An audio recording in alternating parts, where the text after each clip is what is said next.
সবার ধর্মীয় মূল্যবোধ তিনি সেটা পালন করতে পারবে। আপনি যে পয়েন্টটা নিয়ে এসেছেন, সেটা যদি ইসলাম সাপোর্ট করে, সেটা যদি হিন্দু ধর্ম সাপোর্ট করে, সেটা যদি অন্য ধর্ম সাপোর্ট করে, তাহলে সেটা ইনক্লুসিভের সংখ্যার মধ্যে আসতে পারে। কিন্তু সেটা যদি না করে, তাহলে অবশ্যই সেটাকে রিজেক্ট করতে হবে। বাট আমরা চাই যে এখানে কোনো ধর্ম, বর্ণ অথবা বর্ণ বৈষম্য এর মধ্য দিয়ে শিক্ষার আলাদা সুযোগ সুবিধা থাকবে না।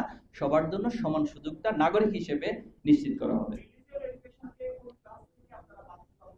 আমরা শিশু থেকেই সেটা বাধ্যতামূলক করার বিষয়ে উপস্থাপন করেছি, সর্বস্তরে বাধ্যতামূলক থাকা উচিত।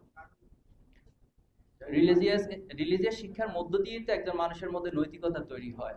আপনার যদি রিলিজিয়াস বিষয়ে অধ্যয়ন থাকে, তাহলে অবশ্যই আপনি সেটা মেনে নিতে বাধ্য হবেন। প্রত্যেকটা ধর্মই মানুষকে অনৈতিক হতে শেখায় না, নৈতিক হতে শেখায়।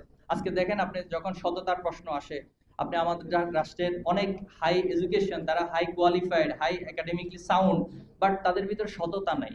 এই সততা না থাকার কারণ কি? আপনি খুঁজে দেখবেন, আপনি গবেষণা করুন, দেখবেন তাদের ভিতরে রিলিজিয়াস যে মূল্যবোধ থাকা দরকার, সেটার ঘাটতি রয়েছে। এই কারণে এই সততাটা তৈরি হয় না।